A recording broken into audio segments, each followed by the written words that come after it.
Hey, everybody. Welcome to another Cooperation Tulsa Organizer Education Reading Group. I hope that this has started like I expect it to. Let's double check my audio levels. Last time I messed that up. Yeah, it looks like my mic is correct. I think we're good.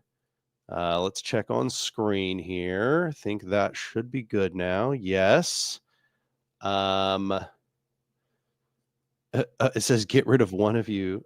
Oh, there's 2 cheeses in the chat. Yeah, we'll get rid I don't know. I don't actually have like a kicking privilege, it doesn't look like. Yeah. All right. Yeah, I can't kick one, but let's see if this is looking good. I'm gonna check on the stream side on the channels. We got content. We're gonna go check. Boom. I think we're going. We are indeed.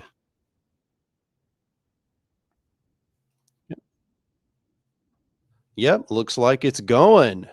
So yeah, thanks everybody for attending both here in the discussion group and in the live stream.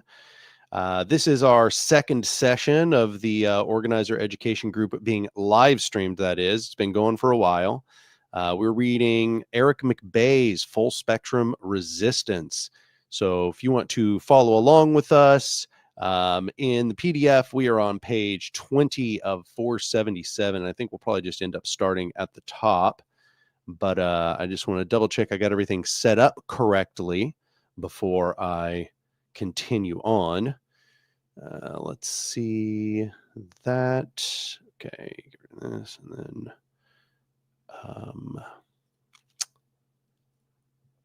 okay, so this should be showing on stream now. Yes. Why does it always blur out when I do that? It's so weird. And then does it get better then? Yeah. Huh. I have to actually stare at this screen in order for it to not do that. But that's weird because then if I click away to change this, does it blur? No, it doesn't. Okay. Cool. All right. So I think everything's set up and we're ready to go. I'll stay just too small to read. Somebody said I can zoom it. That's about as big as I can zoom it before it starts to become difficult.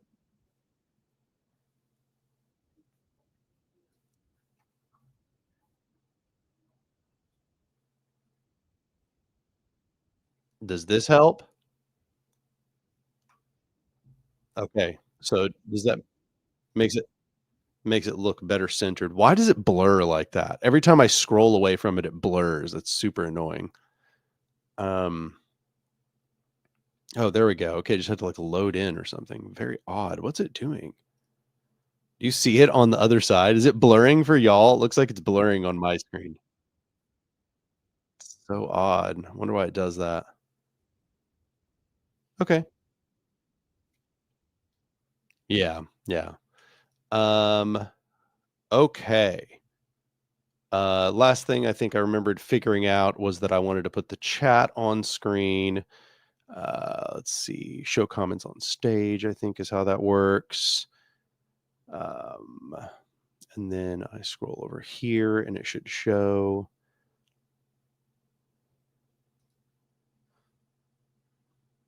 Yeah, there we go. Yeah, unfortunately, if I scroll over to the stream chat, it goes blurry on screen. That's just such an annoying thing. It didn't do that last time I was messing with it. I wonder why that happens.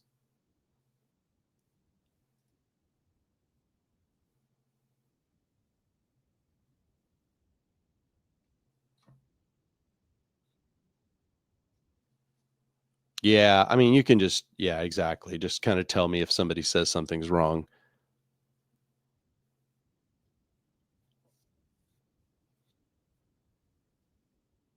Okay. Okay. This is why I need to invest in a second monitor, I think. So, all right. I think everything's set up finally. Technical difficulties are out of the way. Everything's streaming. In the chat here, let's get the order of readers. I'll read first, and whoever wants to read second, put two, and three, third, put three, etc.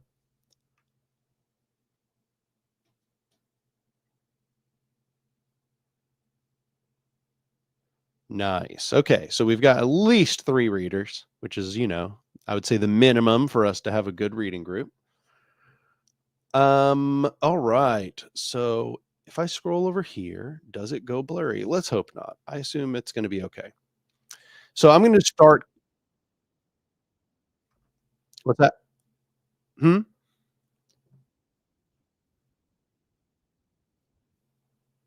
Hmm.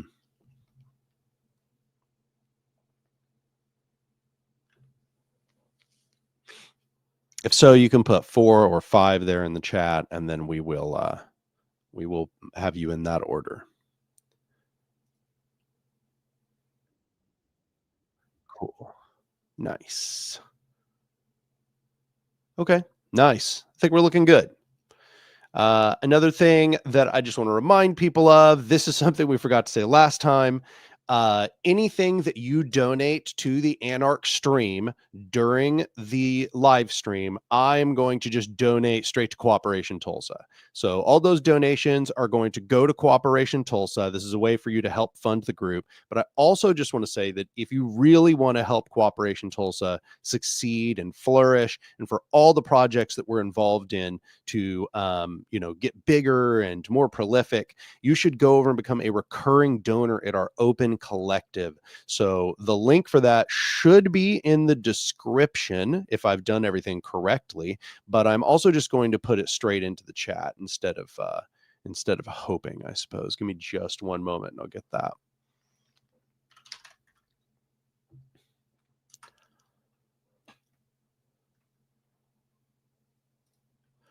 Yeah, becoming a recurring donor is like a big part of how we make our money as an organization, and that money gets put straight into everything that we do as an organization. So, that is how we get all of our funding for the farm equipment. That is how we get the funding, for example, to have this StreamYard subscription so that we can do all this fancy stuff that we're doing right now. That all comes from the recurring donations from people who want to see the group succeed. And, at some point, hopefully we can create forms of cooperative economics in order to make our own money. But at the moment, it comes largely from crowdfunding. So understand that your recurring donations make a big difference to the functioning of the group. And with that, now I think we can start. So I'll just start here at the top. The truth, so difficult to accept for those of us raised in the tradition of the liberal left, is that good examples and cogent arguments alone have never stopped exploitation or upset entrenched systems of injustice. They've not done that in the past, and they will not do it now. What we need is to mobilize political force and to confront injustice directly. In other words, to fight. The idea of fighting back makes the liberal left deeply uncomfortable.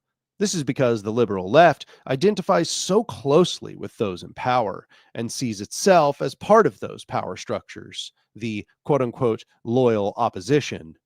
Those who break that loyalty lose the privileges that come with the position. The liberal left is also uncomfortable with fighting back.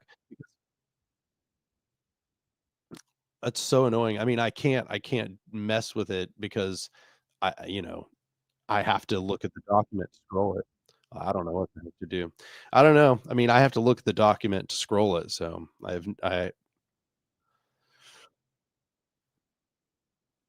yeah, and it wasn't doing that last time. Don't know what that's about. That's a new thing. Maybe I have too many windows open. I'll mess with that here in a second.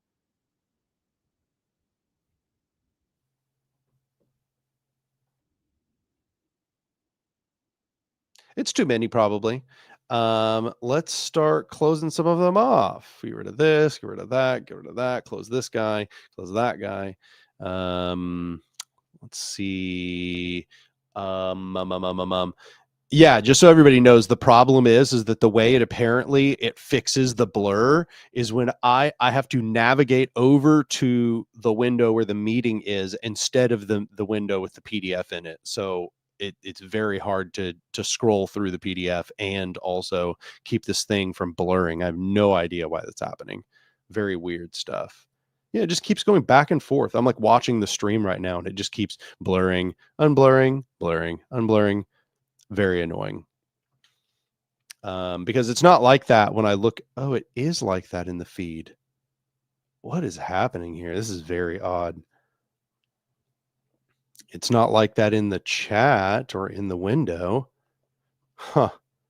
Yeah, that is such an unusual problem it's having. What happens if I full screen, but then I don't full screen? Oh, no, no, I have to do. Can people hear the other people in chat? Have you heard anybody in chat so far? Oh, I have to have this open in order to do that. I have to be on screen and it has to be going. Ah, yes. Okay, there we go. Uh,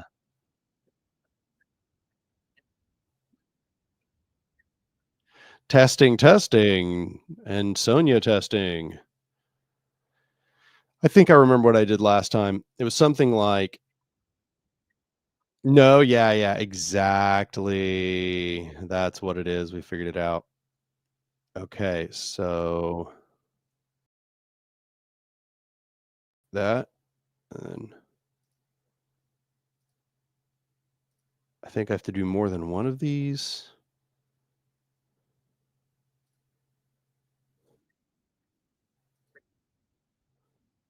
Yeah, you should. Okay, they haven't heard anything you've said this whole time. That's wow. Wow. This is incredible. We're doing great things here. Let's go to we're gonna go to share screen, then we're just gonna share um this.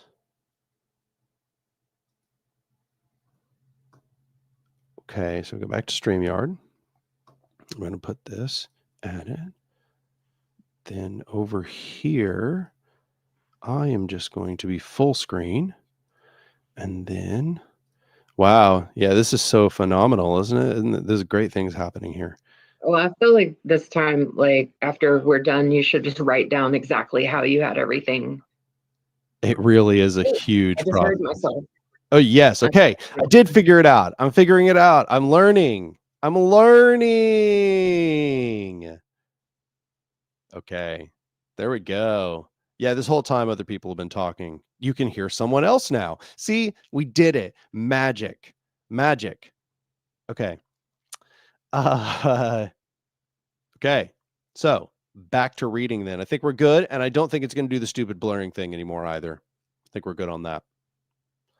So, the liberal left is also uncomfortable with fighting back because it has developed a mythology of social change that bears little resemblance to reality, but I'll come back to that.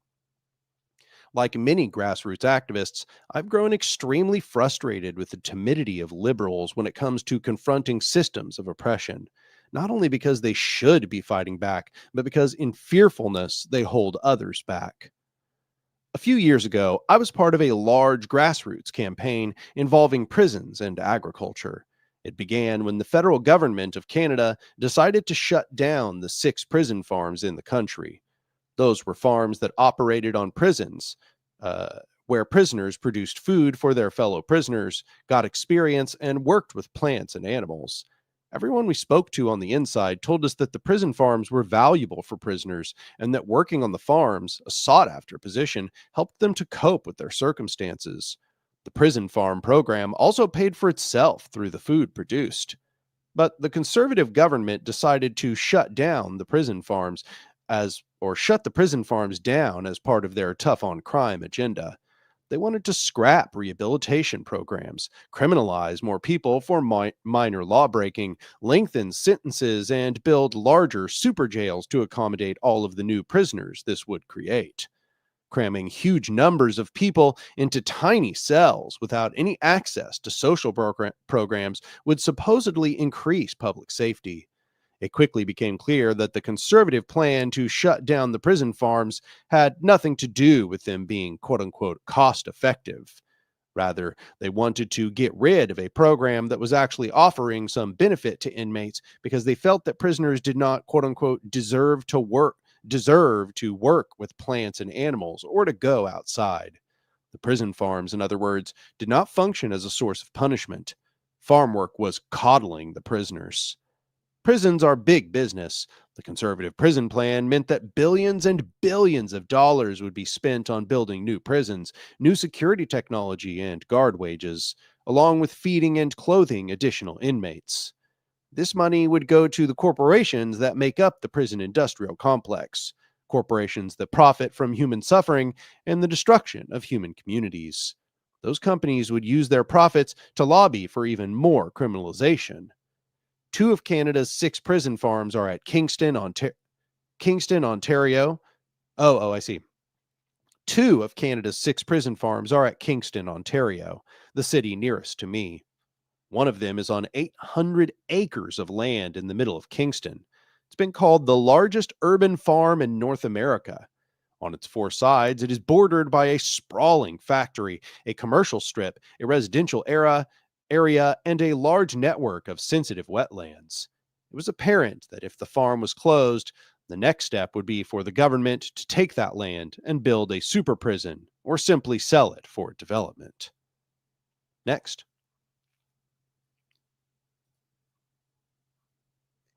Kingston has a strong local food movement thanks to the Progressive National Farmers Union and awareness of fossil fuel issues and climate change. So, a lot of people understood that this farmland in the middle of the city was invaluable and could even keep people from going hungry in the future.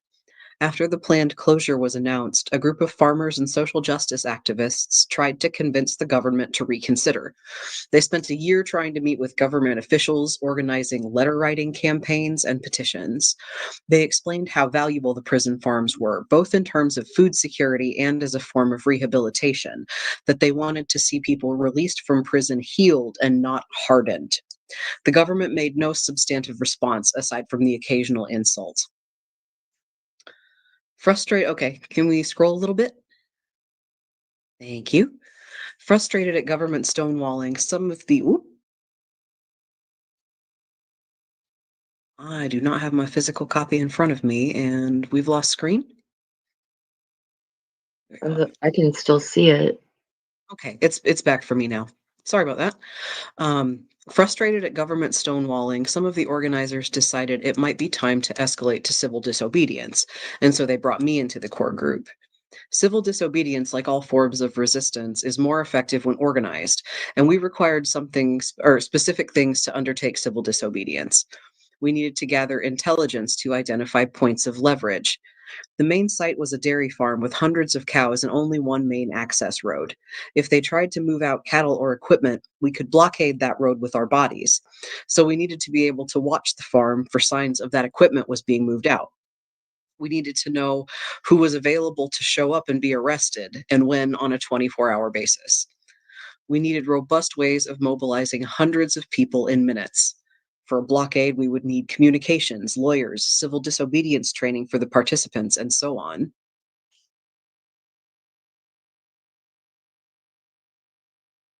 Okay, I've got a video for Daniel's screen has been turned off to save bandwidth. I'm still seeing it. I'm not sure if that's on your side. Maybe, or maybe this is okay. Okay, well, while I can't see it, I guess we should move on to the next person. Yeah, I can pick up where you left off. Thank you. As we began to put that organization in place, we held a big event to mark the shift in the campaign. Author Margaret Atwood, among the most renowned figures on the Canadian left, joined us to speak. My job was to give a speech that would lay out the rationale for civil disobedience, along with a bit of its history, and explain how it fit into the campaign. In the minutes before the event began, several organizers and close supporters came up to me and said things like, make sure make sure you emphasize that it is nonviolent civil disobedience, or to make sure to say peaceful civil disobedience, and so on. If I had taken every bit of last minute advice that was pressed upon me, I would have been speaking on a passive, nonviolent, peaceful, democratic civil disobedience. Some organizers were nervous and wanted to make the shift in strategy seem as polite and non-threatening as possible. The venue, a big old limestone church, was soon completely full. 800 people were seated inside and more waiting outside. This was an enormous turnout for a political rally in a small city. A few others spoke before me, so when it was my turn on the stage, the crowd was already enthusiastic. But as soon as I mentioned the possibility of physically blockading trucks, the entire audience burst into applause. I hadn't yet explained how civil disobedience worked or why it was important. They already got it. Not because they were all familiar with that history, but because they understood that if powerful people are threatening your community, if they are bullying people, if they are ignoring you when their job is to supposedly listen, then, well, more polite requests aren't going to cut it. It wasn't some deep philosophical revelation, it was common sense. This was an important moment in my understanding of the campaign. The crowd's enthusiastic response came in part because they weren't as immersed in a liberal culture as some of the organizers. The willingness of everyone involved in the prison farm struggle to persist and escalate would eventually lead to a win after a 9-year campaign. In stories or movies about resistance, the leaders are always the brave ones, willing to take risks and giving their communities the courage to stand up for themselves and fight back. That, after all, is what makes them leaders. But in real world organizing on the left, I've often seen the opposite. Those in leadership or organizing positions, afraid of alienating their sympathizers, or more importantly to some, their funders, often take the least confrontational position they can. They adopt the politics of the lowest common denominator, which means little danger of conflict and little risk of success. Again and again, I have seen liberal leaders who insisted of demonstrating initiative and bravery. Actually, sorry, the chat is like, it keeps popping up over where I'm reading. Again and again, I have seen liberal leaders who instead of demonstrating initiative and bravery, actually hold back the people they are supposed to be leading. What? You have to be kidding. Remind me tomorrow. People of influence who discourage action and escalation in situations where it is clearly needed. Longtime civil disobedience organizer George Lakey tells the story of how he was invited by a progressive coalition in Washington, D.C. to design a set of nonviolence protests for them. He recounts, "My first question to the group of national leaders was, where is the rebel energy in your coalition?" Silence followed. Finally, they began reciting the story of when various militant groups had left the coalition in disillusionment. In short, there was no rebel energy left. In that case, I said, this will be a short meeting, and he left. Our ideologies are supposed to be liberating and empowering. They are supposed to make us more capable of defending our communities and building new ones. But too often, they do the opposite. People grow encumbered by the ideas instead of empowered. Next. I didn't put this in the chat because you were reading and I didn't want it to disturb the reading, but we're reading several pages that we read last time. Is that intentional?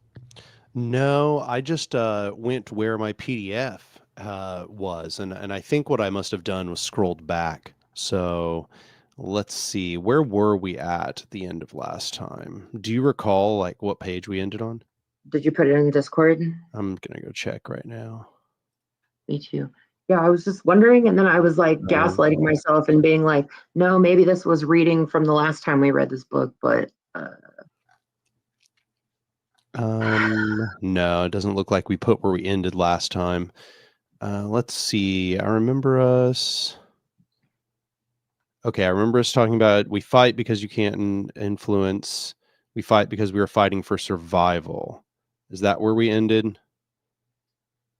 If you distilled nectar from your lips and discourse sweet at music. Yeah, this is, I think, where we were.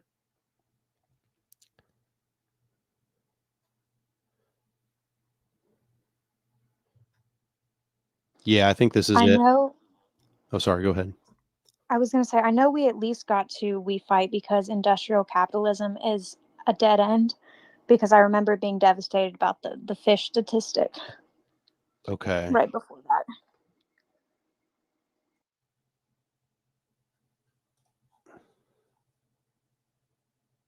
Okay, so we read through that section as well. I know that we read through we fight because we're fighting for survival. I think we might have stopped at the end of that section. Well, you were saying that the one about industrial capitalism is a dead end, and that comes after. So it may be.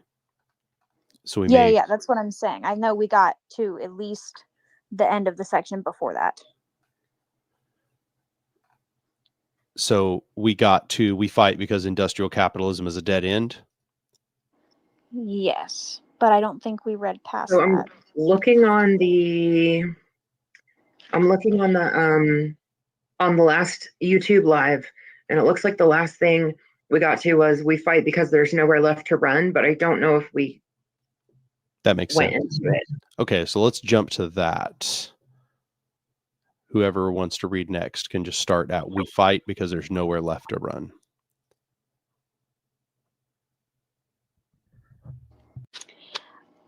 Some people say to me, sure, I agree that the system is terrible and it's destroying the planet, but it's too big to change.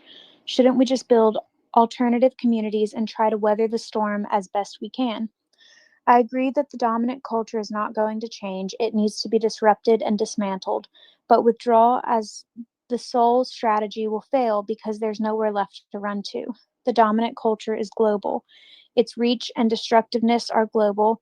It expands ceaselessly to gobble up land, resources, and cultures. Let me be very clear when I say this, I am not dismissing the value of building alternatives. I live on an organic family farm. We grow our own food, we restore habitat and build soil, we build local community. All of these are important and worthwhile. But if we can't stop runaway global warming, among other catastrophes, then all of our work and the land itself will be destroyed. The primary problem with the dominant culture is not that it is sinful or corrupt, but that it is unjust and voracious. We must be more than an alternative, we must be an opposition. Focusing on withdrawal as the primary solution ignores the fact that the planet. Hold on. Focusing on withdrawal as the primary solution ignores the fact the planet was covered with alternative, that is, indigenous cultures for countless millennia. Many or most of these cultures use participatory decision making and placed a high value on equality and justice. The empires and colonizers have spent many centuries trying to exterminate indigenous people and steal their land. Historically, they did this not with high altitude bombers and cruise missiles, but face to face by the sword. Yet not a single empire in history was reformed by encountering the good example of an alternative culture. I've lived on the land and grown my own food for some years and am reasonably good at it. But I am a rank amateur compared to a culture that has lived and learned in the same place for thousands of years. Is it really plausible that my novice example would be more persuasive to those in power than the collective example of hundreds of different cultures? Which brings me to my next point. Next. We fight because most of us live on stolen land. I live in Canada, a place removed from being rich in resources, and which depends economically on resource extraction, but our resources were acquired through conquest and colonialism. The land has been occupied and taken by force, as in the case of unceded territory or deception. As for land taken but treaties not honored, or both, the land doesn't belong to the settler state or the settlers. It belongs to the, I don't know how to say this. Um, hello? Algonquin, I think. Algonquin. Algo, Algonquin? Algonquin, the Algonquin, the Cree, the um, I don't know how to say the last. I don't know how to say. Can someone hop in and say these It's names all for me? good. There's That's going to be lots of Ojibwe. words we I think someone looked that up for us last time. Ojibwe.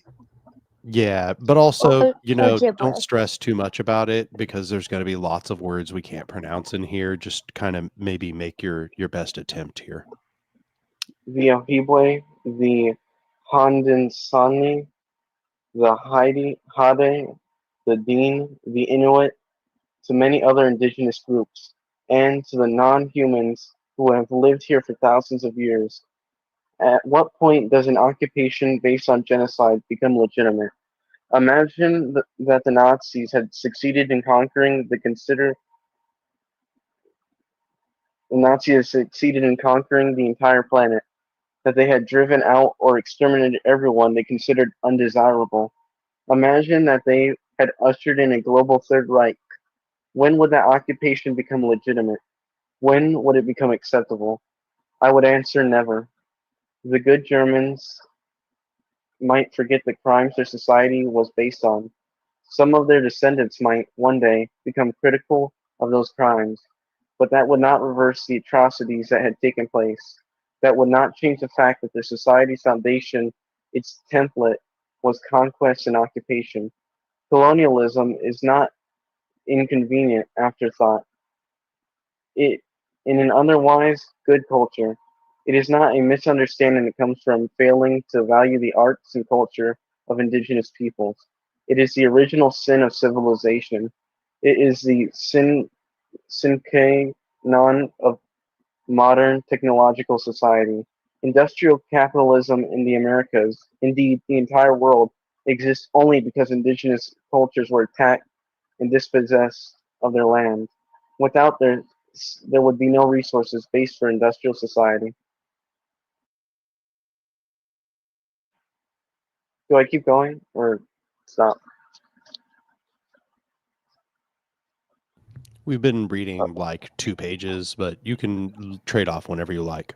It's vibes Oh, based. If you feel like you've read enough, like you can always pass it on or whatever. how do you reform a system which is based on wholesale genocide and theft of the entire continents from their rightful inhabitants? You don't. Colonialism is not part of a bygone age. It is not something that we can all forget about because it happened a long time ago. It continues. You only need to read the news to see that attacks against indigenous people continue daily in North America and around the world. Expansionist civilizations may have conquered most of the planet and they have exploited most of the resources, but they have always been hungry for more. The dominant culture is based on overconsumption and the myth of infinite growth. It must expand because it destroys its own land base, which means it must take over land bases of others. It has done this for thousands of years, and it will continue to do this until it is stopped, until we say stop and mean it, and are willing to put ourselves and our lives in the way. Okay, I'm done.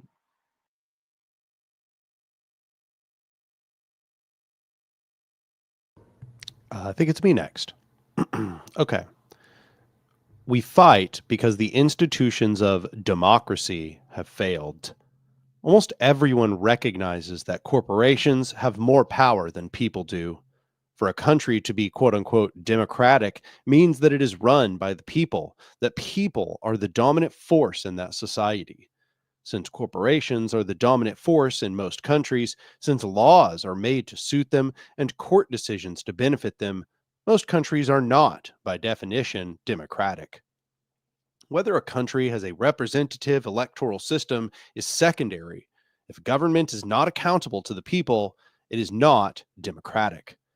If we recognize this, then the main if we recognize this, then the main debate is only about when and how that corporate power became overwhelming and what to do about it. It's tempting to believe that the corporate coup is a recent occurrence and that many of our problems could be solved by rewinding a few decades. But is that so? I'm going to give you 3 different quotes about corporate power from different years. You tell me which ones are old and which are recent. Number 1. The time has come to face the fact that the forces of capital and industry have outgrown the forces of government. Number 2. The result of American industrial development is what might have been expected, an overwhelming organization of industry standing side by side with a state that is puny when compared to it. Number 3. In the last 30 years, we have watched the balance of power shift from the hands of the public to those of an industro-financial hierarchy, specialists in money making and actuated by a rather unreflecting instinct of acquisition. To change this control, to reallocate power, is the problem of the people of the United States. Okay, it was a trick question. None of those quotations are recent. They were written in 1900, 1904, and 1923, respectively. Well over a century ago, it was widely recognized that corporate power had outstripped the power of the quote unquote democratic state. For one more, consider the words of Republican organizer Mark Hanna in 1895. There are 2 things that are important in politics. The first is money, and I can't remember what the second one is. We can look back even further. Corporations themselves predate the modern democratic state. They were created by aristocratic European powers as engines of colonialism to extract resources from the colonies and to transform free and fertile continents into vast mines and plantations. In South Asia in the 18th century, the East India Tea Company forced farmers to grow export crops like tea and indigo instead of subsistence crops like rice. The subsequent famines killed well over 10 million people. At one time, the Hudson's Bay Company was the de facto ruler of most of Canada. Many of us were raised to see democratic governments as our protectors against corporations. It would be more accurate to say that those governments are the product of colonial corporations and of the social and economic relationships they forged. Yes, corporate rule has worsened in recent decades, but it's been pretty bad for a long time. Despite the fact that so many people understand we don't live in a genuine democracy, many people insist on pretending that we do. This is an enormous strategic mistake. This pretense may comfort people by making them feel like they have leverage, but in reality, the effect is the opposite. Deliberate self delusion deprives us of the tactics we would need to get actual democracy and to effect actual change in society. Not only have the institutions of state democracy failed, but they were never truly ours in the first place. The supposed founder of American democracy, George Washington, was one of the richest men in America at the time of independence. A slave owner unhappy that British taxes were cutting into his profits. Even the original quote unquote birthplace of democracy, Athens, was a city where only elite male citizens could vote, and where citizens were far outnumbered by the subjugated slaves who supported them. Indeed, Athens actually had a higher proportion of enslaved people than other non democratic Greek cities. Democracy is not something handed down from on high or from mythical ages past. It is something that a people win for themselves. Next. We fight because it's right. Whenever abuses and atrocities are committed by those in power, defiance is a moral imperative. Remember the Milgram experiments of the 1960s? Psychologist Stanley Milgram and his colleagues wanted to see if regular people, instructed by a person in authority, would give a fatal electric shock to a stranger. In their initial experiments, almost every participant complied and turned the simulated electrical current up to a lethal level. But in a second experiment, they added another variable, an actor who would sit alongside the participant during the experience. That actor's job was to refuse to proceed with the experiment when when the electric shocks became dangerous. When the actor refused, almost all of the participants followed their example and stopped the experiment. Resistance spreads. The Occupy movement, Idle No More, Black Lives Matter. One person's defiance can inspire another.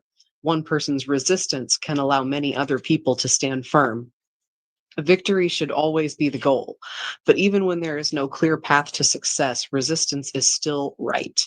You can't win unless you try, and acts of defiance can keep the embers of resistance alive, even when the fire is at its lowest ebb. We fight because we are part of a tradition. Wherever there has been oppression and occupation, there has been resistance. From the Visigoths to the abolitionists, from the Momo to the Dakota war parties, from the civil rights sit-ins to the desperate uprisings in Nazi concentration camps, some people always fight back. Any basic rights we possess, the right to vote, to sit at whichever lunch counter we please, to speak dissent openly, the right not to be owned by someone else, have been won by earnest struggle. They exist because people have defied authority and organized against oppression. People have fought, have been tortured, and have been imprisoned and have been killed. They have lost decades of their lives in prison. They have lost limbs, they have lost their families, they have lost everything and kept on fighting. There is a fashionable belief in some circles that fighting back does not work, that social change comes from the goodwill of those in power and from historical inevitability. As I will argue in the chapters to come, this is a gross distortion of historical reality. It is an affront to the memory of those who have sacrificed to win us the freedoms we have, and it is, above all, a delusion that must be jettisoned before it dooms our social justice struggles and our planet. Think of all those who have laid down their lives in the struggle against empire and mass exploitation. Think of Ken Saro-Wiwa, murdered by Nigeria and Shell because he stood up for the people of the Niger Delta. Think of Sophie Scholl, hanged by the Nazis for her role in the White Rose Society. In the moment before her execution, she said, "Such a fine, sunny day, and I have to go. But what does my death matter if through us thousands of people are awakened and stirred to action?" It seems wrong to speak of courageous people like Scholl and Saro-Wiwa on the same page as those who claim that it is impossible to fight back. Countless people, both famed and anonymous, have given their lives to fight for a better future. We owe them something in return, honesty at the very least. We must fight even when we don't think we can win. If we back down, then we teach those in power that they can walk all over us, and we give younger people a terrible example. When we resist, even if we lose that particular battle, we show that we will fight so that next time those in power may pause and reconsider, so that our allies will remember that they are part of a history of resistance. We must fight because no victory against oppression is ever final. There will always be reactionaries and conservatives who want to roll back the progress we've made, to recover the power and privilege of their past, or to make America great again. We've seen that with Trump and the alt-right, with the police shootings of unarmed people of color that still occur on a weekly or daily basis decades after the civil rights movement. But conversely, we must also remember that every victory, even a partial victory, will give us something to build on, will get us closer to a world of true equality and genuine justice. Resistance is a tradition that extends deep into the past, and it will continue far into the future, presuming we can keep the planet intact enough to support future generations. We take a risk when we act, but we gain something for generations to come. Next.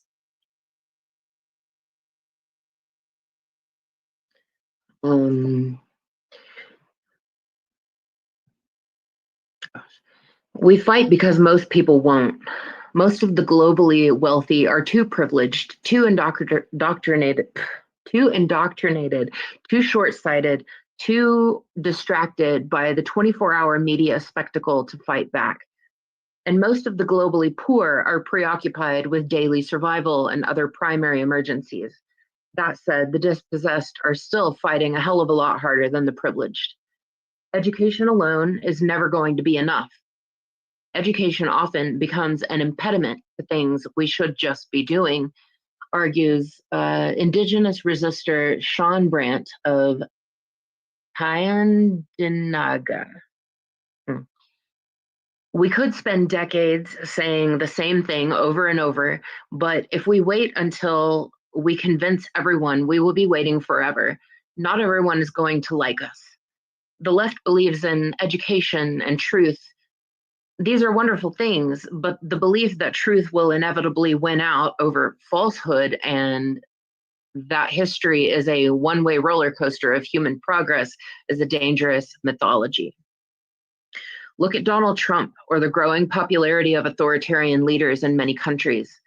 It is tempting to believe that if the global system truly gets bad enough, then people will finally take action. Public opinion surveys on global warming offer a refutation of such ideas. In theory, public education about the dangers of greenhouse gases should lead to ever-growing support for solutions. At the very least, more people would acknowledge the existence of global warming. But a large percentage of people in the countries with the greatest carbon emissions, such as the United States, are still desperate to ignore climate change. A 2016 study by the Pew Research Center found that 52% of adults in the United States do not believe humans are causing climate change. They also found that between 2009 and 2014, the number of Americans who believed climate change is not happening at all actually increased from 11% to 25%. While people in general are becoming more aware of climate change over time, those on the right continue to deny. Polls found that after Trump's election, Republican voters were more likely to deny that climate change was happening at all. This increase in denial is partly the result of persistent propaganda campaigns funded by industry groups. And even as public opinion has shifted in some places to ignore climate change, greenhouse emissions have reached terrible new heights. And almost every year on Earth breaks new temperature record. But this public apathy is also driven by a lack of serious action.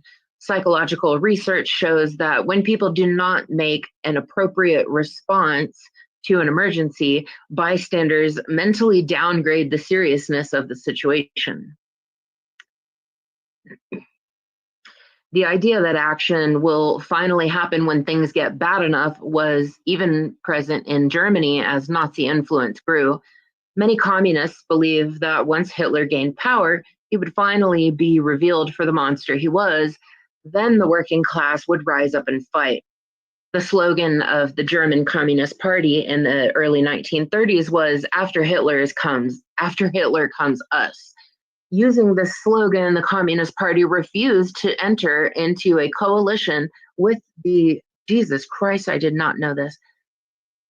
Refused to enter into a coalition with the Social Democrats to stop the rise of Hitler, believing that a backlash against the Nazis would thrust them into power. As German history sadly proved, the worse is better theory drastically underestimated the power of political repression to destroy movements. Indeed, even after the Nuremberg trials and the exposure of the concentration camps, only 20% of Germans said that it would have been acceptable to resist Hitler during World War II. Often, resistance must happen before a change in mass consciousness and not the other way around. Some leftists believe that George W. Bush's election would be good news, and that if elected, his transparent warmongering and corporate favoritism would galvanize public opposition and push the political spectrum to the left. But the opposite happened. The left was cowed into submission after 9/11, and Bush's popularity skyrocketed to ensure his election to a second term. And a second term for Trump surely won't be good. No, it's not. I wish I could believe that there will be some grand operatic uprising in the 11th hour, but neither history nor current events offer support for this. This is not an easy reality to accept, but it is one that we must acknowledge and act within.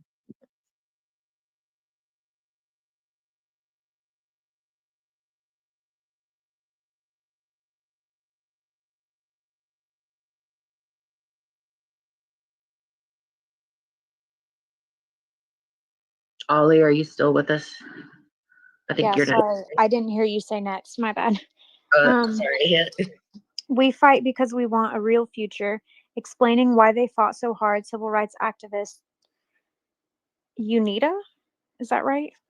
Unita Blackwell said, I guess our courage came out because we didn't have nothing and we couldn't lose nothing, but we wanted something for ourselves and for our children, and so we took a chance with our lives. We've been told that if we buy compact fluorescents and fair trade coffee, if we vote for the right people and sign the right petitions, if we just stay positive, then not only can we avert ecological disaster, but that progress will usher in a happy green middle class future. But this is simply wrong. Fair trade coffee and the like may be better than the alternative, but it's a tiny change in a system that is overwhelmingly headed in the wrong direction. Many of us know in our bones that this technotopia is not going to come about, but we don't know what else to do. The alternative is terrifying. The truth is that mainstream environmental and social justice organizations have deeply misled people about what kind of change and what scale of change is necessary to create a livable future. They've not done this because they are bad people, but because the really large nonprofits have become corporations like any other. They have to sell a product to make money, and so they sell guilt relief and false hope. The future they conjure cannot exist. You do not get to a happy green future by destroying the soil, air, and water. The truth is that in the long term, we have very little to lose. The people who understand that have nothing. The people who understand that they have nothing to lose, like Unita Blackwell, are those who fight the hardest. The technotopia future, no matter how well meaning, is a false diversion that makes us feel like we have something to lose when we don't. We will only win when we reclaim our own future from the corporations, both in the physical world and in our collective visions. We fight because we're all in this together. Those in power function by divide and rule, by pitting the environmentalists against the working class, indigenous people against farmers, poor people against immigrant refugees. This strategy has been terribly effective. But power has become increasingly concentrated in the hands of a small number of people ruling through a system of patriarchy, racism, ecocide, and violence. Single issue struggles no longer exist in any meaningful way. No movement can be isolated from others and still have any hope of victory. Only an intersectional approach that combines an understanding of sexism, racism, classism, and other oppressions will bring success. If there is any benefit to the consolidation of power, it is that this fact is increasingly obvious. We must either defeat the system of industrial capitalism with its imperial and colonial methods, or be obliterated by it. Either we bring down the dominant culture and make strides forward in all of our struggles, or we allow this culture to devour what's left of our planet, and all of our struggles will be defeated. We win or lose together. Next. We fight because holding back won't make us safer. Fighting back is scary, and it can be dangerous. So any excuse that allows us to take the temporarily safer route to hold back can be tempting. In any strategy, there is a time to hold and a time to push forward. But in the big picture and the long term, when things get really bad, fighting back can make people more safe, not less safe. During World War II, there was a secret dissident group in Germany called the Crusade Circle. About 20 anti-Nazi dissidents from various backgrounds met hundreds of times during the war to discuss what to do. Their major topic of conversation was to do after the war. That is, how to organize from the future of Germany in a way that would prevent someone like Hitler from seizing power again. They drew up plans from a decentralized society based on small distributed agrarian communities. These autonomous rural villages would be much harder to entrap in centralized authoritarianism. I'm sure that their basic blueprint would be appealing to many back-to-landers or transition town enthusiasts. The problem was that they spent too much time thinking about how to prevent a future war while Germany was in an actual war, and the Nazi Holocaust raged on around them.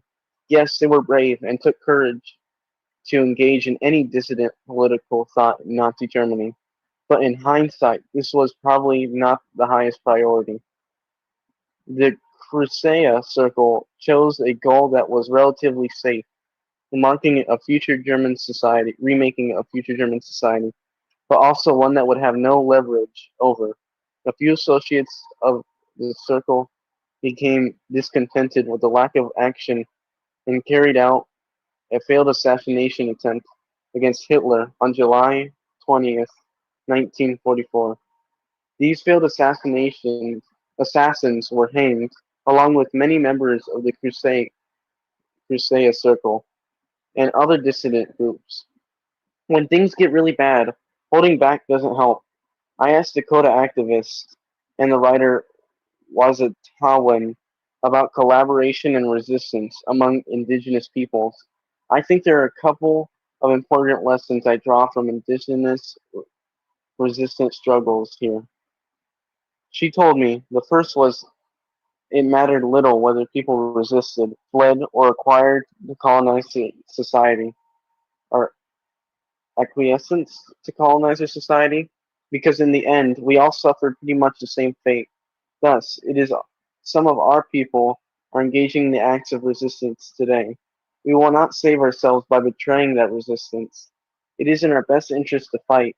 Second, if our ancestors could have seen what would become of our homeland and people, I think that they would have fought harder. Today, we have every reason to believe that society will continue on this pathway of destruction, a notion our ancestors would have had a difficult time imagining, given its suicidal nature. So it makes sense for us to fight harder. We risk everything we do not to engage in struggle now, and unlike our ancestors who are fighting against the rise of the American empire, we are fighting amidst its decline. So there is little to be gained from holding back. Those who fight back often gain enough. But hold on. There Though there is little to be gained from holding back, those who gain, at the very least, some self-respected, those who fought back in the Warsaw Ghetto or the Sholobor concentration camp, had a higher survival rate than those who didn't.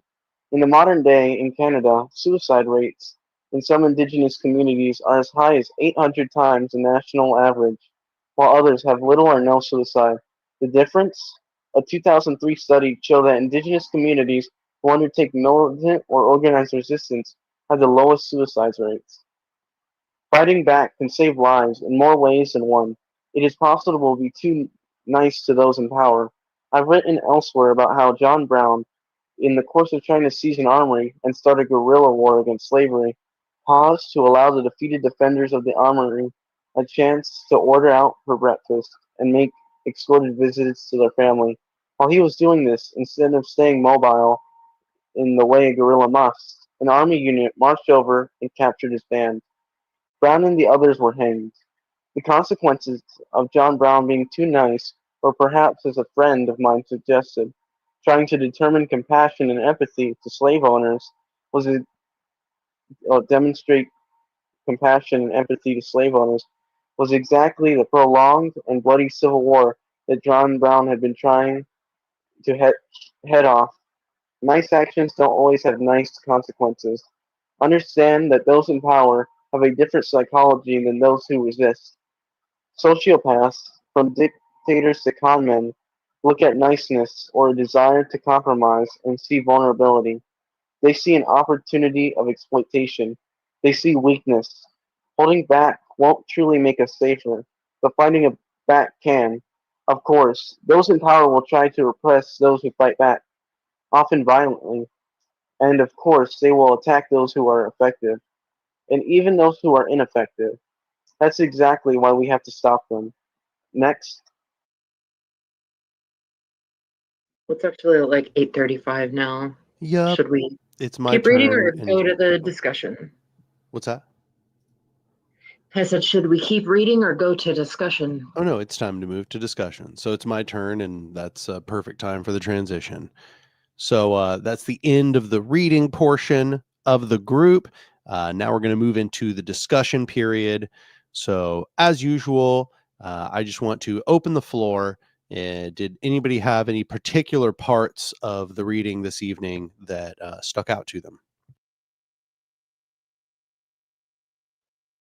Absolutely. The part that really just keeps ringing in my head is when he's saying that we have to fight even when we think that we won't win.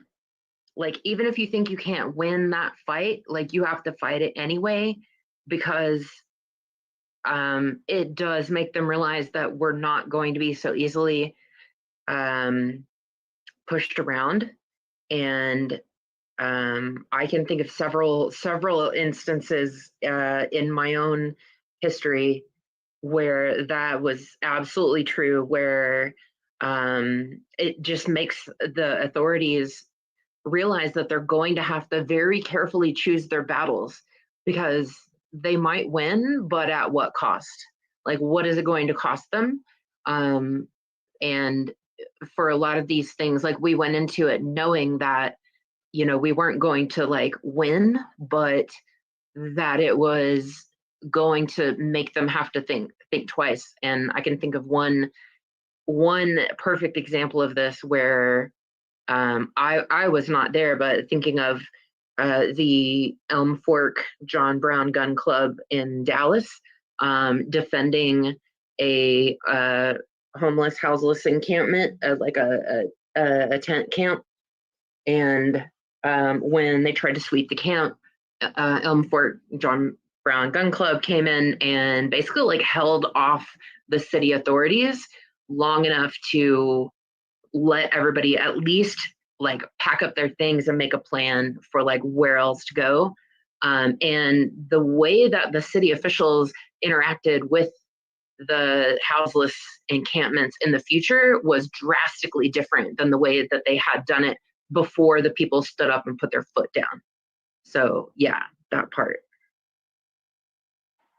I think that it's really inspiring to like have small acts of civil disobedience, for other people, and like we can't just focus on like mutual aid or just civil disobedience. We have to have like a mixture of both so that we can show people that we're here to defend them, but we also have alternatives to our current society.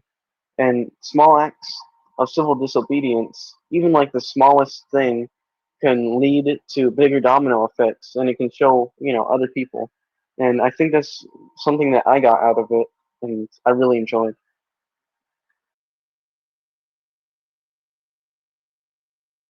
I think anarchist calisthenics is a concept that I think you might enjoy reading more into. There's a lot of YouTube videos about it where it's basically like small acts of resistance, kind of gearing you up for and making you more brave for bigger acts of resistance, like you were describing. But that's the term that they use, anarchist calisthenics.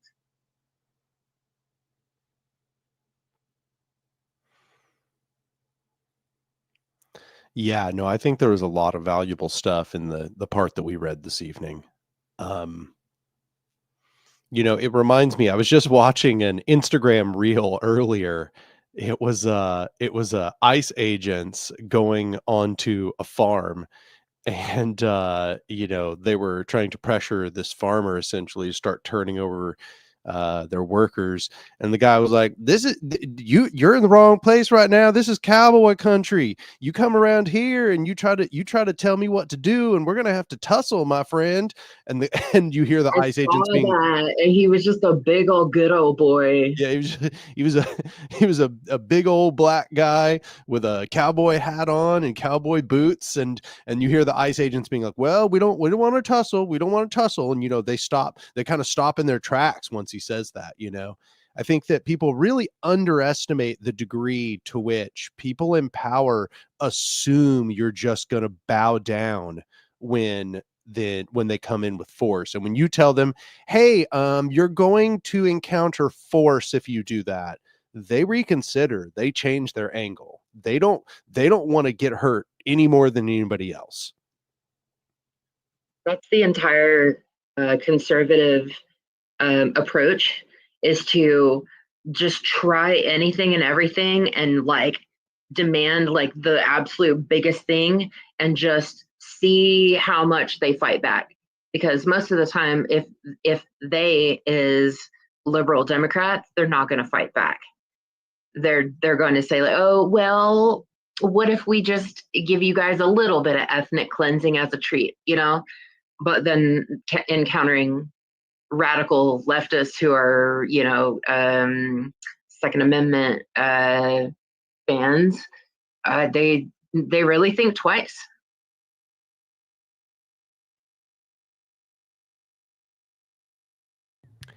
Anybody else have any thoughts about what we read this evening?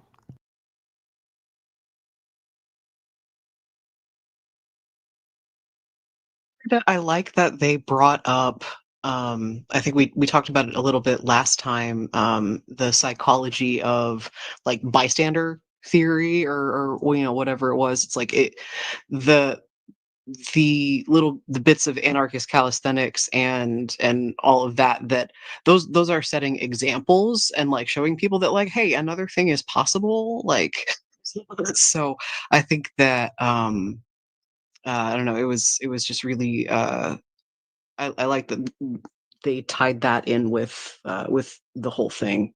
Um, and I'm missing half of that thought. It's half baked, but I'll come back to it later if I can.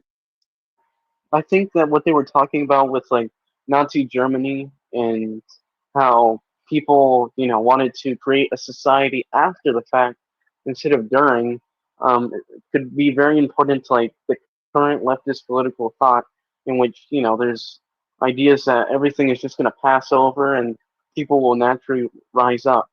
But like, unless people actually do something about it, like us individuals, nothing can really happen.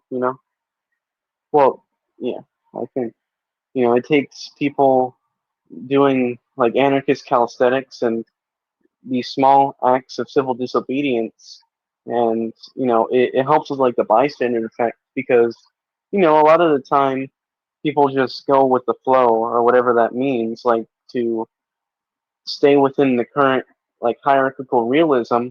But when you show them an alternative through civil disobedience and like different systems like mutual aid, and showing that you can be kind, but you can also protect people from the unkind, like they were saying with John Brown, um, and where his mistake was in the fact that you give compassion to certain people that you don't necessarily like need to give compassion to at the moment because they're brainwashed or any plethora of things, and sometimes it's important to do both. You have to be kind, but you also have to make sure that you have like a lot of like self-defense. Like, you don't need to be preemptively violent to people, but you have to make sure that you have everything in place and you realize that slave owners in a way are sociopaths, and certain people ingrained in systems of hierarchy, they become less empathetic. And I think yeah. I'll say for my own sake, one thing I really liked um, was him making the point about the illegitimacy of colonization. And I think his argument that he used was an extremely persuasive argument.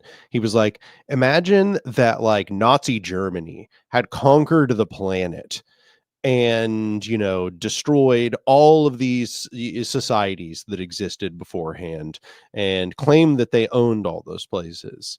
you know how long would it take for you to say that that was now legitimate? I think he's basically like, then intimates like, I think if you're like me, there wouldn't be a period of time where you would say, okay, now it's legitimate, right? Like there's no, it doesn't, the period of time is kind of a distraction. It's not legitimate period because of the way that it was gained. I thought that was extremely valuable.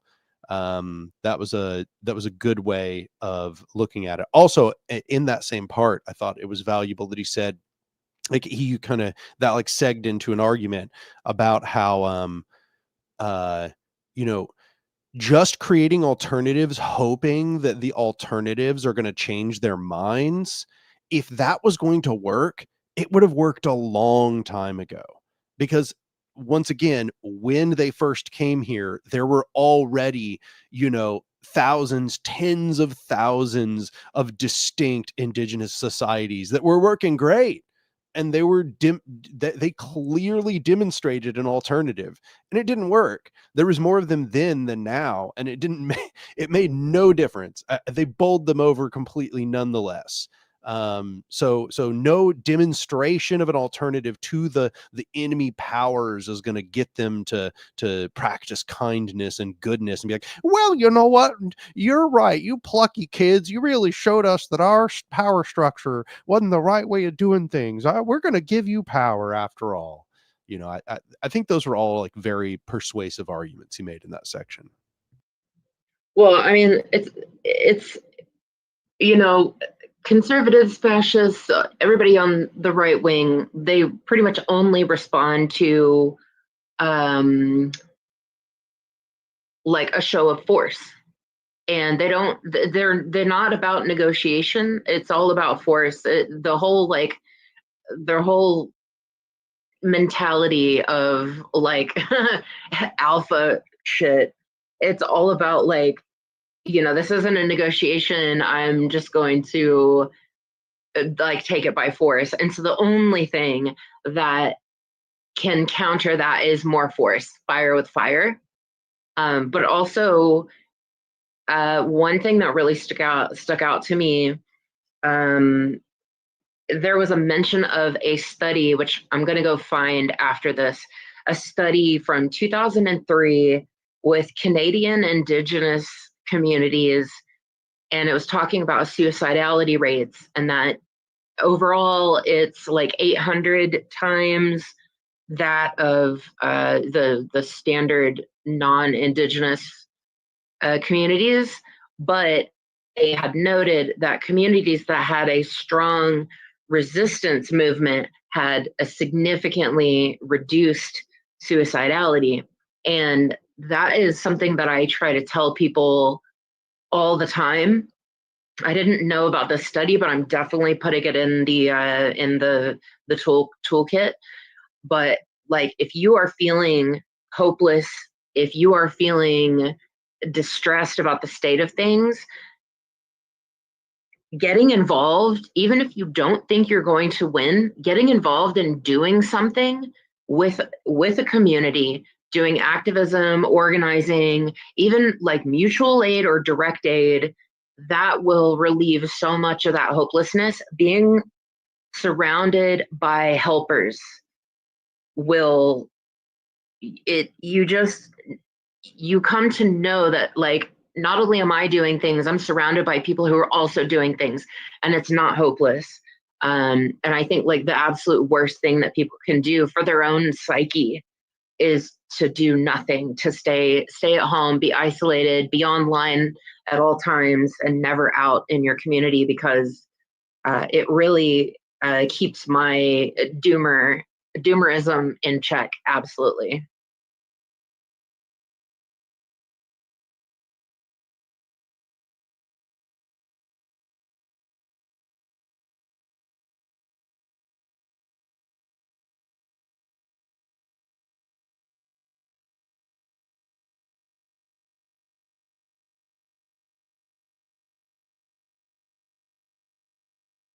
Is everybody being quiet, or is it frozen?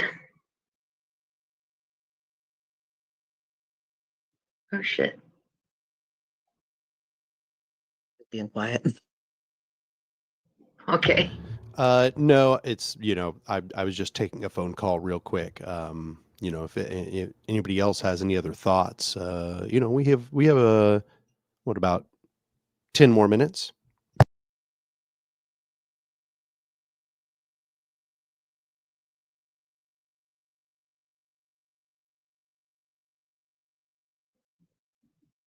Well, random side tangent, I guess. I also was watching Reels today, and there was I didn't save it, but it just seemed like such a, like, yeah, duh kind of thing for me, where she was basically talking about this bike shed concept of building a bike shed where suddenly you have like a lot of people involved in the deliberation of it and the planning of it, and somebody chimes in and says, well, we should buy local reclaimed wood, and okay, well, let's start looking for that. And somebody else says, well, it should be reclaimed wood that's owned by a person of color. And okay, well, we'll find that. And then, well, we should also make sure that it's like a worker cooperative. And so, okay, and then they start, looking into all that. And meanwhile, like, now they have a pile of reclaimed wood that they've bought from the very perfect place, and they've talked about all the planning of it, but they never actually built the damn bike shed. And I see that happening so often in like organizing communities, where it's like people just want to plan things and like not actually like just start doing it. And something I've learned in 15 years of organizing is that like people don't get on board with the planning. They get on board once they see that it's happening.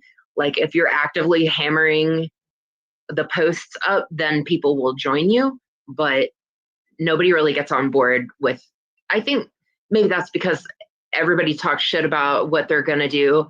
I'm going to do this, I'm going to do that, one of these days I'm going to whatever. But a lot of times people just don't do it. And so what I have found is that if you just fucking start doing the thing, even if you're not doing it perfectly, that is the only time when people really get on board. 100% agreed. Yeah, no, and I've had friends before who will like reach out to me because they're distressed about the politics of the moment, right? And I always have to tell them, I'm like, you're going to feel better once you start to act, once you do something, really almost anything, just start to act towards solving these issues. And you will begin to feel that feeling, that doomer feeling. It won't maybe go away, right? But it will be less pervasive. When you are doing nothing, then that doomer feeling is going to consume your mind. And I think that's true for pretty much any struggle, any political struggle.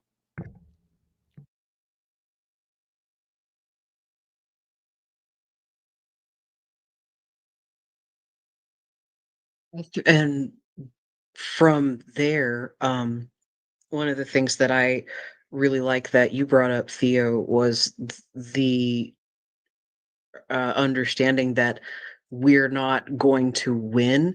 I feel like there's almost like a zen in that, of understanding that like, no, we are not going to win, but we are still going to do these small things. I think maybe that kind of like societal conditioning of being afraid of failing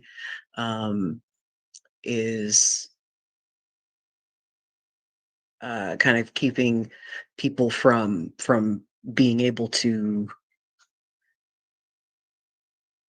Sorry, I've got dogs jumping all over me, so I'm distracted. Sorry.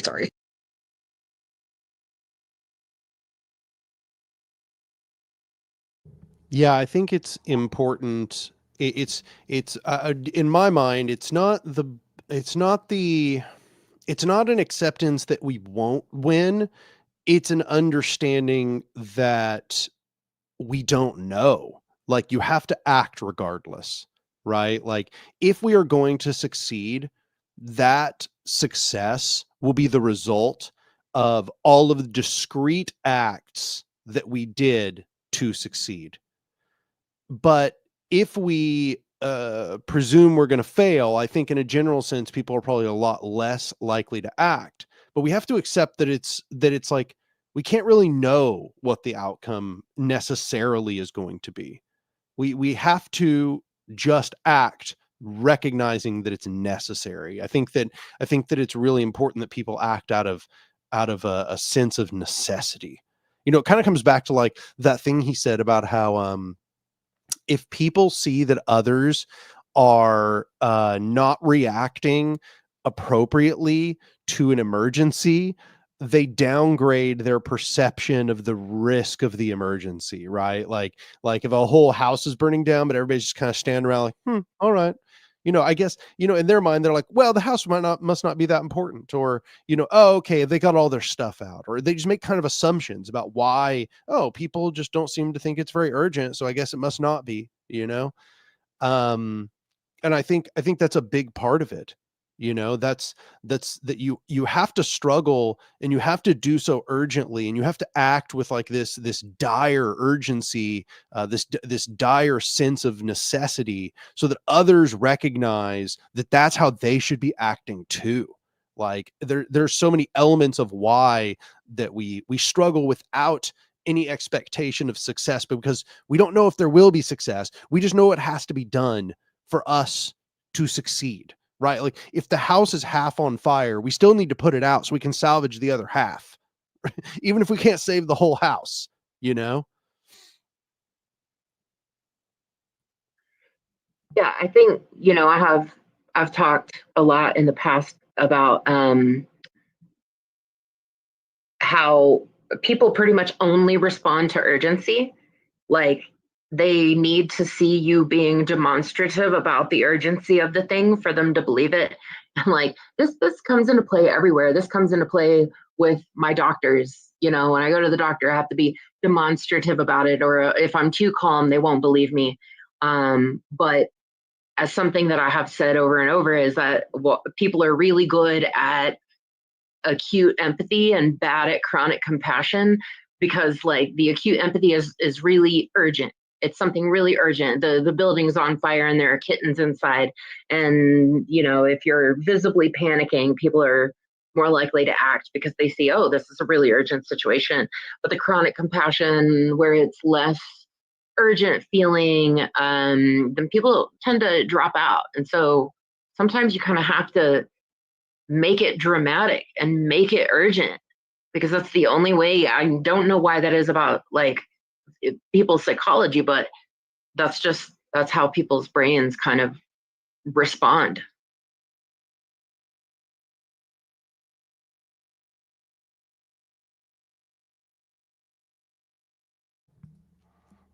I just want to note we only have about 2 minutes left. So Sunny was saying, I feel they said, I don't understand the rules. Is the chat the speakers or the audience engagement?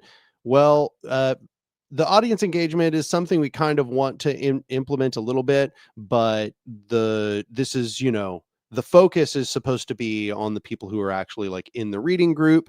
We're doing this as a recording so that y'all can, have a count of the reading group, and also hear us read the work, so that you can have sort of an audiobook for yourself. If you would like to join the reading group discussion, then we would want to have you be in the Cooperation Tulsa server, and to join using the Jitsi link, and to be on audio and all that. Become a recurring donor. Yeah, become a recurring Just donor, and we will like absolutely $2 a give you that. month. You could be just the same way as your private Patreon. If people become like a recurring donor, even at like $2 a month or whatever, which we desperately need every single dollar we can get, then like, yeah, then you can join these Jitsi calls instead of just being a listener from the outside. Yeah, exactly. I think that's pretty much the dynamic we're kind of proceeding forward with. Just understand that Cooperation Tulsa is definitely in a period right now where we're trying to fundraise. We definitely need people to become recurring donors. So if you become a recurring donor, that is the easiest way to get an invite to the Cooperation Tulsa Discord server, and then every Monday you'll get links to our reading groups. So, no, if you just want access, just go become a recurring donor for any amount, like even $1 a month would be enough. And, again, I will give everybody the link there in chat. Give me just a moment. But yeah, that's, pretty much it. It is 9:01. And so, no, nothing to apologize for. That we are clarifying and trying to work out how all of this works. Like I've got the Anark live streams really dialed in, but the Cooperation Tulsa live streams, we're still trying to figure out how all this works. Don't forget to write all that down before you move on to whatever else you're doing. I took a picture of the screen. I think that's going to help me next time. So hopefully next time when we get started, that's going to go a lot faster. Ollie, I see you've raised your hand. Is there something you wanted to say before we closed it out? Yeah, I just wanted to say real quick that I am going to try before the next reading to put together a list of the indigenous groups and tribes that have been mentioned in the book. And I might even skim the next 20 pages or so and try and just write down the pronunciation of them and cross-reference tribal resources to make sure I have the pronunciation right. That way we have something to reference, because it seems like all of us are kind of getting hung up on some words. And obviously there's going to be words that people don't know, but we live in Oklahoma, so I feel like we should know a lot of these words or how to pronounce them. Yeah, I think having like a phonetic guide that breaks it down into each syllable would be helpful, with like the phonetic spelling, maybe. Yeah, I think looked that'd be online and I just couldn't find one, so I will put one together. Just someone please, if I haven't done it by the next meeting, just remind me. Got a lot going on. Thank you for volunteering to do so. Hopefully I'll remember and I can poke you before the next one. Cool. So, yeah, I appreciate everybody showing up, both the people here in the reading group, but also everybody who showed up to the live stream. These are going really well, even if I'm still struggling a little bit with the technology and like how all of this works. I think we're getting it figured out. This one went better than the last one. The first 30 minutes were not me with my mic not on. So I think we did well by comparison. Yeah, thanks everybody for showing up. And I think that is it for this one. I'll see y'all next time. Good night, everybody. See you in 2 weeks. Bye.